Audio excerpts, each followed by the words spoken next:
fosse a solidariedade, esse país estaria muito pior. E essas pessoas estão muitas vezes Porque tem muita gente. Não é porque querem. Tem muita gente que pensa que. Infinidade de problemas. Tem muita gente que não tem fome, não está com fome não no país. Está tudo de barriga cheia. Vai levar para ele. Que o PT está dando de comer ao povo. Que aconteceu. E ele chora, gente. Ele chora de felicidade. Eu me viro. Porque se não fosse esse prato, ele não teria o que comer. Esse senhorzinho hoje, ele representa milhões e milhões de brasileiros, para não falar do mundo, porque se a gente for para a África, a situação é tão ruim quanto. Ele representa milhões e milhões de brasileiros que este país precisa ontem pedir perdão. Renata Araújo, no ar. No dia de Natal, em meio às ruas desertas do centro do Recife, a ONG Sabor Solidário proporcionou um momento fraterno que vai além de uma refeição natalina.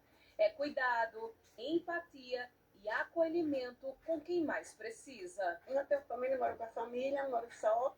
Então, tive que vir para Deus me abençoar mais, me dar mais saúde, né? Na proteção desses pessoas que nos dá o alimento, a gente agradece.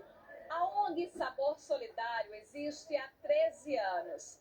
Todo terceiro domingo de cada mês, voluntários saem às ruas distribuindo comida para pessoas em vulnerabilidade social ou em situação de rua. Neste mês de dezembro, a data escolhida para a ação social foi o dia de Natal. Em dezembro a gente vem exatamente no dia 25. É a nossa ceia, é de meio-dia, mas é uma ceia, né? Não deixa de ser uma ceia. É a nossa festa, é a nossa celebração do Natal com esses irmãos que passam o ano inteiro com a gente. Muita gente diz assim, se vocês não tivessem vindo hoje, a gente não teria nem comido. É só uma refeição, mas é uma refeição que muitos aqui não têm. O almoço solidário também foi possível graças aos mais de 50 voluntários da ONG, que tem um único propósito: fazer um Natal especial para todas estas pessoas. Eu cozinhei isso aqui, ó. Macarrão. 42 pacotes de macarrão. Vem aqui. A gente se sente muito bem aqui ajudando eles. É pensar que hoje não ia ter ninguém aqui para passar, para dar alimentação a eles. Então a gente vem. Um almoço solidário que nos lembra que Natal é tempo de compartilhar. Com a graça de Deus, e ele foi ótimo para a gente trouxe as coisas para a gente também. Em meio à fome e à vulnerabilidade de viver nas ruas, ter a oportunidade de almoçar transformou o dia de Natal de seu José, que não conteve as lágrimas. Eu passo o dia todo sem comer. Hoje chega aqui uma felicidade dessa para mim e para outros que estão aqui presentes. Vou deixar o senhor comer agora, viu? Deus abençoe o senhor, que o senhor tenha ainda mais comida todos os dias, que tenha saúde, que tenha fé, que tenha esperança, que o 2026 vai ser bem melhor. Eu passo o dia todo sem comer. Hoje eu vejo uma felicidade dessa. Eu chorei nesse negócio ontem. Sensibilidade desse povo a nos servir. Jesus. Deus abençoe, viu? Feliz Natal para o senhor.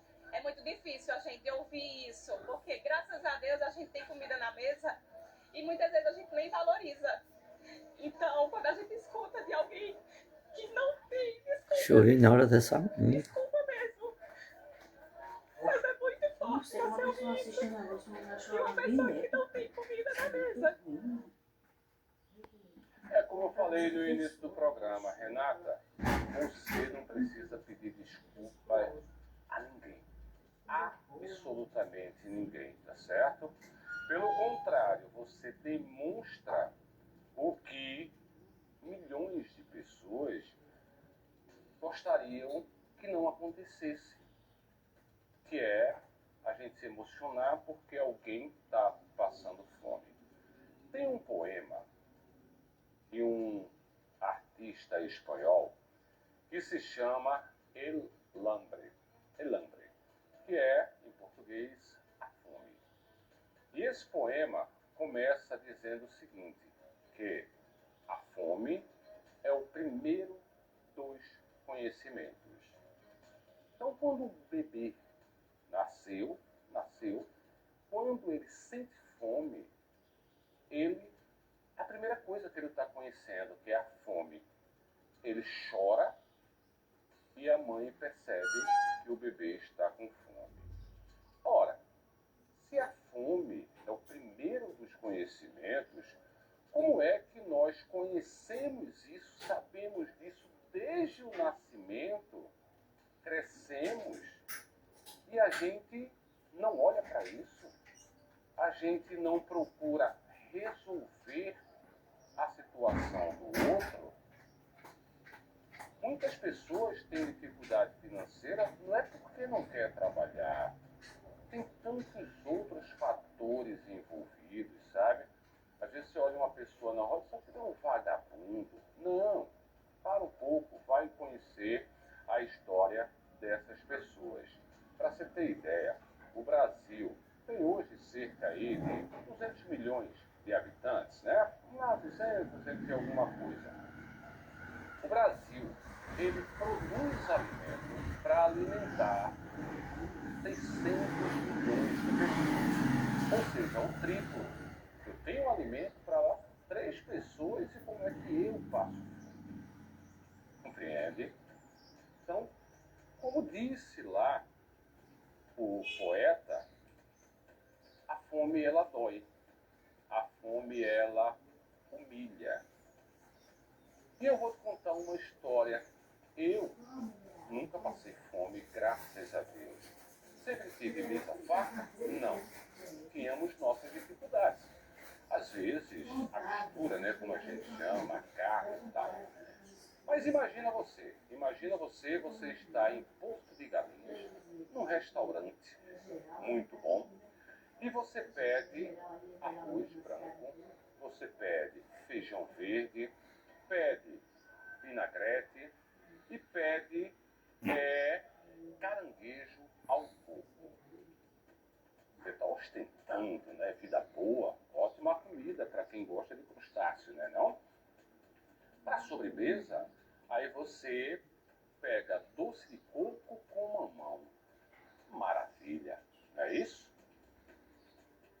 Eu, teve uma vez, na casa com meus pais, eu comi exatamente isso.